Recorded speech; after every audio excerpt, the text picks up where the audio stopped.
जय हिंद दोस्तों, जय जवान जय किसान। मेरा नाम है राहुल चौहान, मैं हूं किसान कार्यशाला में। एक फिलहाल तो पीड़ित जगह ही बोल सकते हैं, पंजाब में हूं। यहाँ लोग परेशान हैं। घरों में तो ठीक है, लेकिन खेती, ये गांव में जहाँ मैं बैठा हूं तो ये थोड़ा ऊंचे पे है। इस वजह से यहाँ बच गया, नहीं तो पीछे 5 फीट पानी और पूरा गाँव पीछे खेत तबाह। खैर, अभी एक छोटी सी चर्चा, इनकी इच्छा है कि राहुल भाई आप यहाँ तक आए हो, तो गोल्डी भाई चाहते हैं कि थोड़ा सा 2 शब्द तो हमारे बारे में यहाँ बता दो हम लोगों को। एक छोटा परिचय कराता हूँ, फिर आगे बढ़ते हैं। भैया आपका नाम? अमनदीप उर्फ शंकी जी। ये हलेट जनार्दन। यंग यहाँ ब्लड से को हूँ समझाना बहुत जरूरी है। इनकी समझ में सब कुछ आ गया तो अपना तो टाइम गया निकल, दाढ़ियाँ सफ़ेद हो गई भाजी, निकल जाना इन्हीं के हाथ में कहानी है। शंकी भाई, मैं 2-3 चीज़ें आपको बताऊंगा। मैं। जी अभी खेती क्या चल रही है, मैं आपको मोटा मोटा जल्दी जल्दी फॉर्मूला समझाता हूँ। जी हम 300 साल रहे अंग्रेजों के गुलाम। जी वहाँ से हम 1940-45 के आसपास में हमारा खेती की तरफ थोड़ा रुझान गया। जी जब तक खेती कौन कराते थे? साहूकार या राजे। जी हमारे हाथ में खेती नहीं थी। उसके बाद 1954 के आसपास में चौधरी चरण सिंह को ऐसा लगा कि नहीं यार, खेतों पे किसानों के लिए काम करने की जरूरत है, और उन्होंने मेहनत करके किसानों को मालिकाना हक देने की बात की, जी जैसा मेरे सुनने में आया। और चौधरी साहब ने हमें मालिकाना हक का मतलब ये है कि जैसे 5 गाड़ी सरपंच जी के पास हैं। अब कौन सी गाड़ी कोई भी चलाएगा, कोई उसका तरीका नहीं था, मतलब कोई भी कहीं भी खेती करेगा। कहीं भी खेती करेगा। उन्होंने बोला कि भाई उसको एक पर्टिकुलर एरिया का मालिकाना हक दो। जैसे सैंकी ये सफारी गाड़ी चलाएगा। अब सैंकी को ये पता है कि मैं सफारी गाड़ी अगर चलाऊंगा तो यार मुझे इसका ध्यान भी रखना, इसके गियर भी चेक करने, तो सैंकी बहुत मेहनत करेगा उसके ऊपर। अब वो सैंकी की होगी परमानेंट, अभी जी। किसकी थी? सरपंच जी की। तो गवर्नमेंट ने क्या किया उस समय में, हमारे को हमारा मालिकाना हक दे दिया। जमीन का हमें दे दिया। अब किसानों के मन में खेती करने का जोश आया, लेकिन खेती तो मुझे आती नहीं। मेरे दादा मजदूरी करते थे कि जमींदार होके भी, मेरे परदादा, उसके दादा, या हम कहीं सूबेदार थे फौज में, मतलब कहीं ना कहीं अपने मेन काम से हम छूट गए। अच्छा, उससे पहले अगर हम वापस जाएं 1600 के आसपास में, तो 1600 की जो हिस्ट्री अगर आप पढ़ेंगे तो 1600 में हर किसान अपने आप में व्यापारी था। व्यापारी मतलब हम अपने घर में कपास उगाते थे तो सूत काटते थे। ये जो आजकल व्हाट्सएप ग्रुप हैं, ये अगर 300 साल पहले जाएं तो ये वहाँ पे बात चलती रहती थी गप्पे, और कोई सूत काट रहा है। गोल्डी भाई ने वो ले रखे हैं रस्सी बांटने के लिए। मैं पशुओं के मुचके बना रहा हूँ। कोई वहाँ पे वो लकड़ी वाला गिट्टी देखा था, एक लकड़ी की गिट्टी आती थी, वो नीचे से वैसी होती है धारदार, दादा उसको पकड़ के वो ऐसे सिलाई करते थे। खड्डी है नहीं, खड्डी का काम, दरिया में उसमें दरी बनती थी, उसमें हैंडीक्राफ्ट का काम होता था। तो भारत, और एक और चीज, हाथ के पंखे, पी वाले पंखे, एक वो गोल गोल घूमने वाले पंखे, तो इतने सारे चीजें बनती थी। जैसे ये आपके यहाँ पे बना हुआ लकड़ी का, अब क्यों लाए खरीद के? अच्छा लकड़ी लगता का, है लकड़ी का। लकड़ी का। उस समय में भी भारत की चीजें पूरी दुनिया में मशहूर थी, और हम क्या करते थे, पूरी दुनिया में इन चीजों को एक्सपोर्ट करते थे। उस टाइम में भारत का किसान का कोदो, समाई, हमारा जितना भी आता था, मिलेट्स, जिसको आज मिलेट्स बोल रहे हैं हम लोग, और हमारे बच्चे 250 रुपये का पैकेट लेके आ रहे हैं, ये हमारे बाप दादा का उगाया हुआ है भाई। हम इसको भूल गए और हम लोगों ने इसको प्रोसेसिंग करना बंद कर दिया। अंग्रेजों ने हमें प्रोसेसिंग करने नहीं दिया। उन्होंने बोला प्रोसेसिंग इंडियंस से छीन लो उसका स्किल। तो 300 साल इन्होंने हमारा स्किल छीना, और हमारे बीच में शराब को ला के गए, और चाय, 2 चीजें हमारे देश में गिफ्ट में दे के गए। ये दोनों चीजें सोचने समझने की शक्ति को बंद कर देती हैं आपकी। शराब घुसा के फ्री में पिलाई, चाय भी फ्री में पिलाई, और चाय के बागान और लगा के चले गए। अभी हम चाय कोई सी पी ले, बिना चाय के नहीं रह सकते, बिना दारू के नहीं रह सकते। हमारी जो नई पीढ़ी है वो बिल्कुल नशे में चली गई। हम लोग धीरे धीरे खत्म हो रहे हैं उसकी वजह से। नस्ल और फसल, ये दोनों बर्बाद कर दो, देश बर्बाद है। देश और तो फसल भी बर्बाद हो रही है, नस्ल तो हमारी बर्बाद है ही। है ही, बिल्कुल सही बात। मैं मजाक कर रहा हूँ तो बताओ, नहीं, बिल्कुल आपके गांव में भी मोर देन 70% लड़के, यंग लड़के जो 16 साल से 26 साल के बीच के हैं, आपको डर लगता है दोस्तों के साथ भेजते हुए कि यार दारू न पी के आ जाए। बिल्कुल बिल्कुल गोल्डी भाई गलत तो नहीं करा? नहीं, बिल्कुल सही बात। आप सरपंच भी रहे हैं, आपने पूरी दुनिया देखी है। बिल्कुल ये तो तो आप, और आप यंग ब्लड हो, आप बताओ ये मैं गलत तो नहीं बोल रहा हूँ? बिल्कुल सही है। आजकल बच्चे पूरे एकदम घुसे पड़े हैं उसके अंदर, नशे के। यही चीजें हमारी खेती में कर दी इन्होंने। अब हुआ क्या कि 1960 के दशक में, 1960 और 62 के दशक में हमारे साथ ये समस्या हुई कि यहाँ पे हरित क्रांति आई। हरित क्रांति क्यों आई?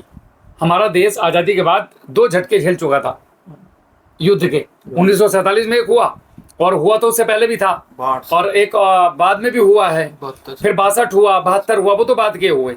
लेकिन आज़ादी के बाद 2 युद्ध चले हमने। अब तत्कालीन सरकार के पास ये समझ में बात नहीं आ रही थी कि यार यहाँ पे लोग हैं कितने भाई, बांग्लादेश, पाकिस्तान और भारत, ये तीनों देश में से जिसका जो मन कर रहा था उधर जा रहा था। उस समय तक कोई बाउंडेशन थी नहीं, तो क्वांटिटी नहीं पता था हमें लोगों की कि कितने लोग हैं एग्जैक्ट। उस दौरान में ये समस्या आई कि भाई जब जमीनें तो वापस मिल गई, अब आपको गाड़ी दे दी मैंने, चलानी आती नहीं, करोगे क्या? ऐसा नहीं है कि ज़मीनें अब ज़्यादा फर्टिलाइजर डालने से उपजाऊ हुई।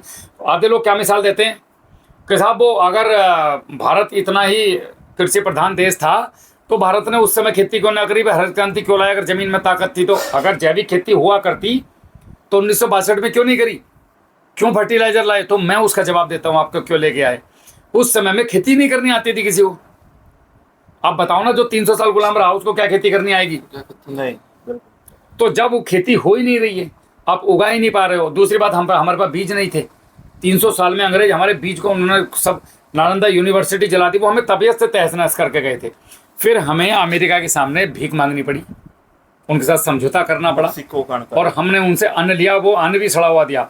उस समय हमारे एक जबरदस्त प्रधानमंत्री हुआ करते थे, श्री लाल बहादुर जी शास्त्री साहब। उन्होंने कहा कि मैं भी व्रत रखूंगा, आप भी व्रत रखो हफ्ते में एक दिन, लेकिन हम मांगेंगे नहीं किसी से।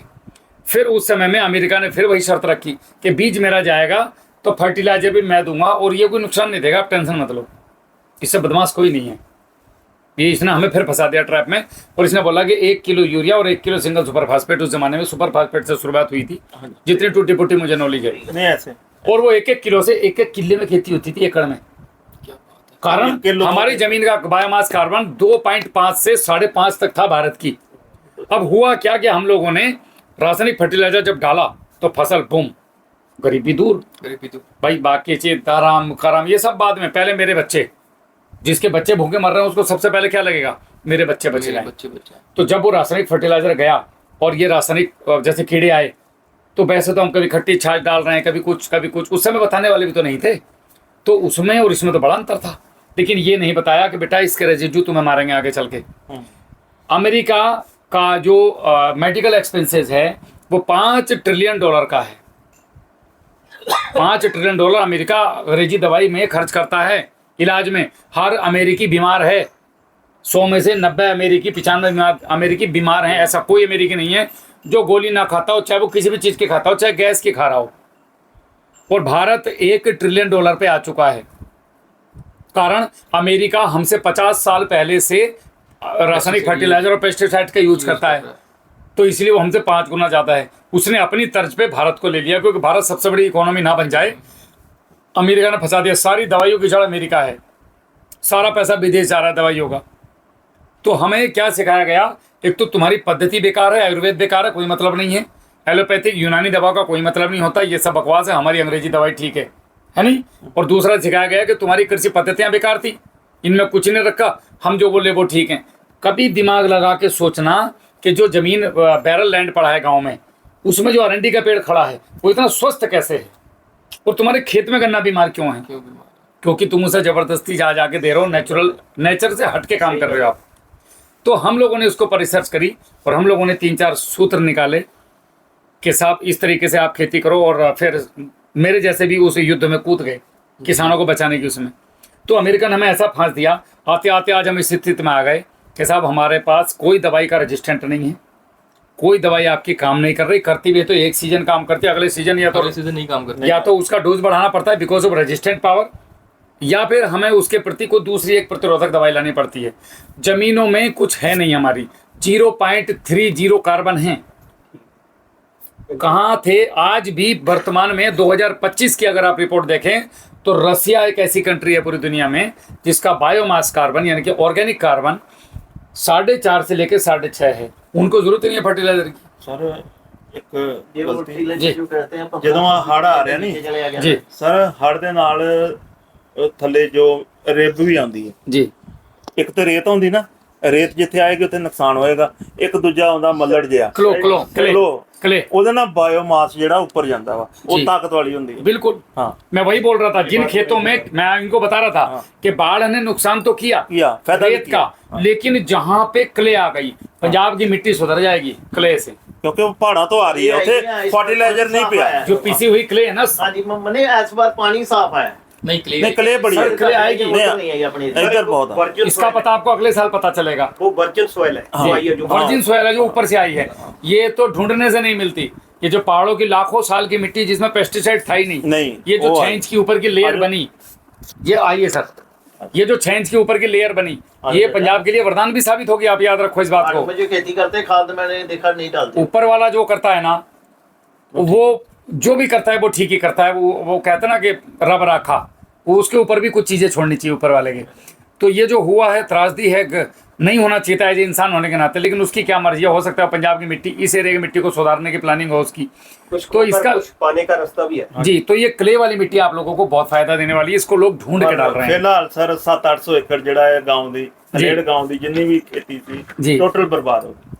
दूसरा एक और चीज, हाँ हम बात कर रहे थे, अब हम लोगों ने भी खेती किया, जी। तो जब हम खेती में आए तो हमें लगा यार एक काम करते हैं, ये 1.5 बोरी डाल रहे हैं, मैं 2 डालता हूँ। मैं 2 डालता हूँ। तो हम पढ़े लिखे थे, जी काबिल थे एकदम तुम्हारी तरह, एकदम बढ़िया वाले टिप टॉप एप्पल फोन, अरे यार मैं तो जिम जाऊंगा, मैं ये करूंगा, मैं वो करूंगा। लेकिन पता चला बाद में कि यार मतलब मैं कहाँ जा रहा हूँ भाई, अरे कितना मैं तो गलत रास्ते पे जा रहा हूँ। ये तो है।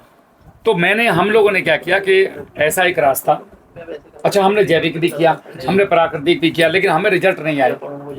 हाँ जी, हमने जैविक भी आए, हमने ये अपना पेस्टिसाइड भी, मतलब सारा कुछ किया, सुकून नहीं था मन में। सुकून, जैसे कल रात एक सरदार जी के पास बैठे थे, वो 18 साल इटली में रहे, जी वो कह रहे जी सारा सुकून नहीं मिला, बाकी सब ठीक है। मैं तो इंडिया आ गया भाजी, मैं पंजाब चाहिए था मेरे को। जी तो वो सुकून नहीं था उस खेती में। फिर हमने एक रास्ता निकाला, वर्तमान केमिकल फार्मिंग प्लस ये जो ऑर्गेनिक फार्मिंग है, इन दोनों का एक ऐसा मिश्रण जिससे मुझे 3 चीज़ें मिले। पहला, मेरा उत्पादन बढ़े, चाहे 1 किलो बढ़े। दूसरा, इसके गवाह ये हैं जो मैं बोल रहा हूँ। दूसरा, मेरा ऑर्गेनिक कार्बन बढ़े, मतलब मेरी ज़मीन सुधरे भाई। और नंबर 3, मेरा खर्चा कट हो जाना चाहिए 50% पहले साल। अगर ये 3 चीज़ें मेरे को मिल रही हैं तो मैं बादशाह हूँ। इसीलिए हमने इसका नाम रखा किसान कार्यशाला, रसायन मुक्त कृषि से कर्ज मुक्त किसान की ओर। कि हम आज जहाँ रसायन में बैठे हैं, हम कर्ज मुक्त किसान की तरफ हमें जाना है। और वो कैसे हो सकता है? नंबर 1, आपकी ज़मीनों में बायोमास कार्बन, वो कैसे बनेगा? हरी खाद, वर्मी कंपोस्ट, गोबर की खाद, जी ये 3 स्रोत हैं इसके।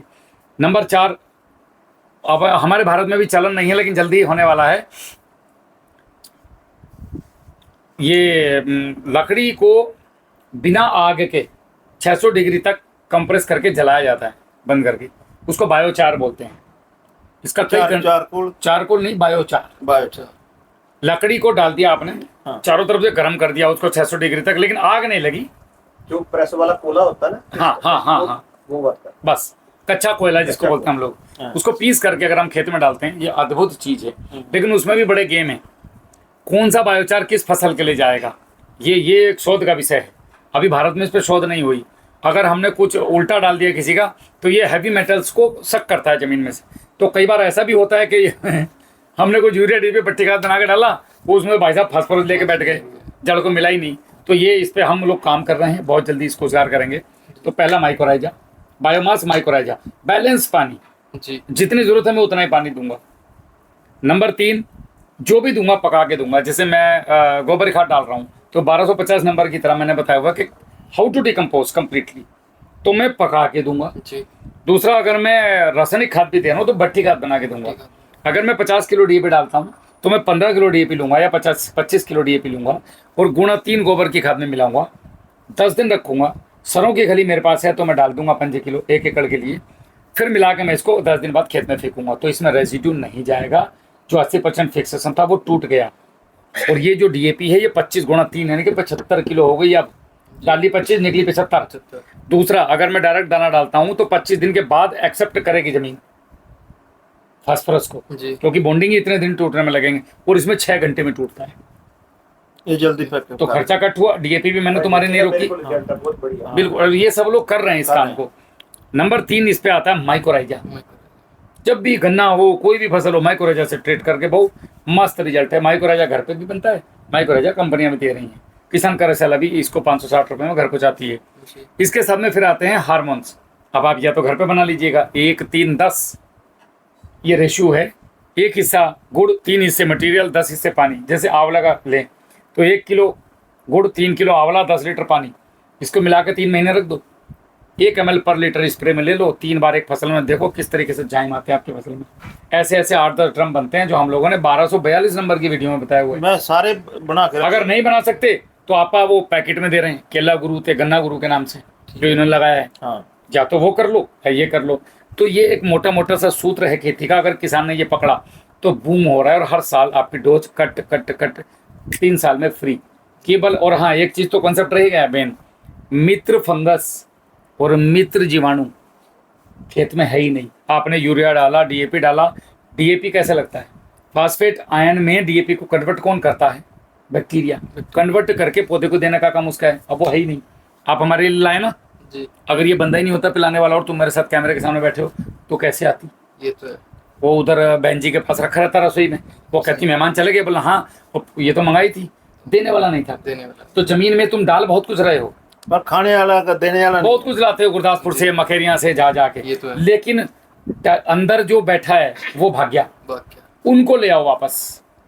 एक तो नेचुरल मिट्टी आपके खेतों में बहुत आ गई है बिचले वाली, हाँ, बिल्कुल। इससे बैक्टीरिया बहुत आएंगे। ऊपर से अगर आपने थोड़े बहुत गोबर की खाद में मिला के ये डाल दिए, जी, ये अद्भुत रिजल्ट करते हैं। अगर आप ये दुकान पे लेने जाते हैं तो 250-300 के देते हैं। हम लोगों ने एक ऐसी टेक्नोलॉजी निकाली है जिसमें 1 रुपए में 30 लीटर आ रहा है। जी, 1 रुपए में 30 लीटर, 1 एकड़ का काम खत्म। तो ये मोटी मोटी पद्धति है।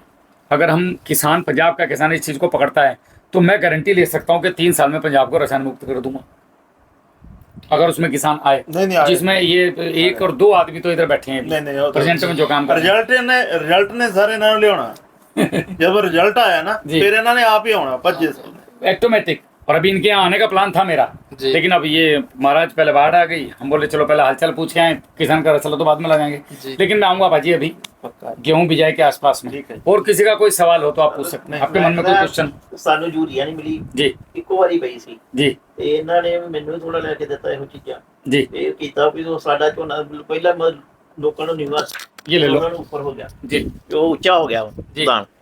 ਤੇ ਵੀ ਬਹੁਤ ਵਧੀਆ ਰਿਜ਼ਲਟ ਰਿਹਾ, ਤੇ ਮੈਂ ਤਾਂ ਹੀ ਪੁੱਛ ਰਿਹਾ ਸੀ ਭਾਜੀ, ਉਹ ਤਾਂ ਦੱਸਿਆ ਤੇ ਤੁਸੀਂ ਹੈ ਨਹੀਂ ਵੀ ਪਾਇਆ ਕੀ ਆ। ਹਾਂਜੀ, तो रिजल्ट बढ़िया है। ਬਹੁਤ बढ़िया जी। अभी इस चीज को करो आप, ठीक है, इन चीजों पर आगे बढ़ो, घबराओ मत, नहीं नहीं घबराते नहीं, मुक्ति पाओ। आप जब परेशान हो अपने बच्चे को ये परेशानी गिफ्ट में देके मत जाओ। बिल्कुल जी। उसको ऐसी जमीन देके जाओ कि बेटा लोग यहाँ आने चाहिए, गुरदासपुर होशियारपुर में, ठीक है, गुरदासपुर और होशियारपुर में लोग आने चाहिए कि यार वहाँ का मुझे गेहूं चाहिए, वहाँ पे ठीक है। लोग मेडिसिन नहीं डालते हैं।